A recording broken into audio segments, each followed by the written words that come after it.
Il y a un an, le 24 février 2022, Vladimir Poutine lançait l'invasion de l'Ukraine, une date qui marque le lancement des hostilités et qui va donc pousser de nombreux Ukrainiens à quitter leur pays. La rédaction de TV Tour a donc décidé de se mobiliser toute cette semaine pour faire le point sur ces hommes et ces femmes qui ont été accueillis chez nous. Pour le premier volet de notre série, direction le camping de la Ville aux Dames. Dès le 15 mars 2022, des bungalows ont été réservés pour servir de logement aux réfugiés. Regardez. Donc ici, oui, on est dans un mobil-home, donc 4 chambres qui peuvent recevoir jusqu'à 8 personnes. On est en train de remettre toute la vaisselle en place, tout est propre, le chauffage est en marche. Il y a 11 mois, le camping de la Ville aux Dames se préparait à accueillir ses premiers Ukrainiens. L'endroit avait été choisi par la préfecture pour servir d'accueil temporaire.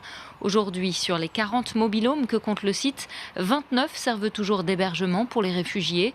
Un lieu au calme où Yuri et Nadia ont posé leurs bagages depuis maintenant 9 mois. À 68 et 69 ans, ce sont les seniors du camping. De profils atypiques et attendrissants qui ont pris pour habitude d'aller nourrir les poules du voisinage. Ils ont quitté Dnipro car cela devenait trop compliqué de descendre à pied les 8 étages de leur immeuble à chaque alerte au bombardement. Ils ont laissé derrière eux leur fils unique, son épouse et leur petit-fils. Ce qui nous rend heureux, c'est d'avoir des nouvelles de nos proches, quand on apprend que le conflit se calme un peu et qu'il n'y a pas de bombardement. C'est aussi quand on peut entendre les voix de nos proches, c'est notre plus grand bonheur. Et les petits bonheurs qui nous font aussi tenir, ce sont les rencontres avec des gens de la Ville aux Dames. Quand on va chez eux ou quand on les accueille chez nous, un couple a un bébé et je peux le prendre dans mes bras, je lui fais des bisous partout sur ses petits pieds, ses petites mains, et j'ai alors l'impression que je retrouve mon petit-fils. Depuis le 15 mars 2022, 174 personnes ont été accueillies au camping de la Ville aux Dames.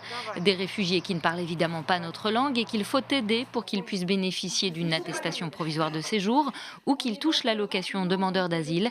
C'est le rôle de l'association Entraide et Solidarité qui dispose d'un bureau sur place.